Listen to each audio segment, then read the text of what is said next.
Movie start होती है और हमें एक मैलरी नाम की लड़की दिखाई जाती है जो अपने कार में डेनवर शहर की ओर जा रही थी। लेकिन कुछ ही दूर आगे जाने के बाद उसकी कार अचानक बंद पड़ जाती है। वो कार को चेक करने लगती है पर वो कार उससे ठीक नहीं हो पाती। इसलिए वो अपने मोबाइल से हेल्प के लिए किसी को फ़ोन करने की कोशिश करती है पर मोबाइल में नेटवर्क नहीं आ रहे थे। तभी वहाँ एक आदमी आता है जो मैलरी को उसकी प्रॉब्लम पूछता है, जिस पर मैलरी उसे बताती है कि कार स्टार्ट नहीं हो रही है। जिसके बाद वो आदमी मैलरी के कार को ठीक कर देता है। उस आदमी का नाम क्रिश्चियन था। वो दोनों आपस में कुछ बातें करते हैं। फिर उसके बाद मैलरी अपने कार में बैठकर जाने लगती है। लेकिन कुछ दूर आगे जाने पर मैलरी कार को रोककर उसे लिफ्ट देने का इशारा करती है। जिसके बाद क्रिश्चियन भी उस कार में बैठ जाता है। अब कार में जाते समय दोनों के बीच में काफ़ी बातें होती हैं। पहले तो क्रिश्चियन उससे अच्छी तरह से बातें कर रहा था पर धीरे धीरे उसकी बातें बहुत अजीब होने लगती हैं। जिस पर मैलरी को उसकी बातें अच्छी नहीं लगती और वो उसे कार से नीचे उतरने को कहती है। लेकिन वो आदमी बहुत ख़तरनाक होता है।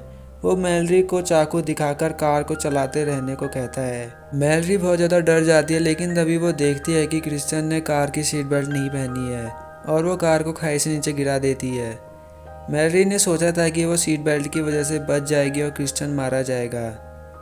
जब कार नीचे गिर जाती है तो हम देखते हैं कि क्रिश्चियन की बॉडी दूर पड़ी है और मैलरी का पैर कार के अंदर बुरी तरह से फंस चुका था। पर क्रिश्चियन मरा नहीं था बल्कि घायल हुआ था। और वो जब उस देखता है कि मैलरी कार में फंसी हुई है तो वो उसे ऐसे ही घायल छोड़कर वहाँ से चला जाता है। कुछ देर बाद रात हो जाती है और वो अभी भी उसी कार में फंसी हुई थी।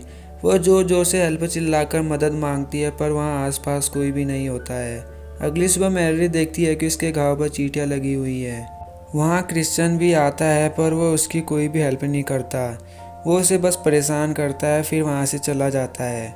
मैलरी एक और रात उसी कार में बिताती है। फिर अगले दिन क्रिश्चियन वहाँ फिर से वापस आता है और उससे कुछ बातें करने लगता है। वो उसे एक आरी देता है और उससे कहता है कि तुम इससे अपना पैर काट कर आज़ाद हो सकती हो। इतना कहने के बाद क्रिश्चियन वहाँ से चला जाता है। मैलरी उस आरी से अपना पैर काटने की कोशिश करती है लेकिन वो आरी टूट जाती है। उसे बहुत ज़्यादा प्यास लग रही होती है इसलिए वो खुद का टॉयलेट पी लेती है।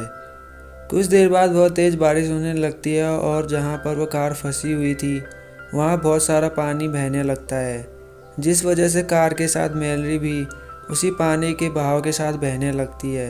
अब अचानक कार कुछ इस तरह से मुड़ती है जिससे मैलरी का पैर वहाँ से बाहर निकल जाता है। फिर वह पानी से बाहर निकलती है और आगे की ओर बढ़ने लगती है। तभी उसे सामने एक घर दिखाई देता है। उस घर से एक लड़की के चिल्लाने की आवाज़ आ रही थी। जिसके बाद मैलरी उसकी मदद करने के लिए उस घर की तरफ जाती है और वहाँ पहुँचने पर वो देखती है कि क्रिश्चियन ने एक लड़की को बेड से बांध रखा है। क्रिश्चियन दूसरे कमरे में था इसलिए मैलरी उस लड़की की मदद करने के लिए जाती है। लेकिन तभी क्रिश्चियन वापस आ जाता है। मैलरी वहाँ से भागने लगती है और उसके पीछे क्रिश्चियन भी जाता है। जिसके बाद मैलरी क्रिश्चियन को बालकनी से नीचे गिरा देती है और वो एक ट्रैप में जाकर फंस जाता है। अब क्रिश्चियन की हालत भी कुछ मैलरी जैसी हो गई थी क्योंकि क्रिश्चियन ने भी मैलरी को मारा नहीं था बल्कि उसे तड़पने के लिए छोड़ दिया था। जिसके बाद मैलरी भी उसे तड़पने के लिए छोड़कर वहाँ से चली जाती है और इसी के साथ ही मूवी यहीं पर ख़त्म हो जाती है।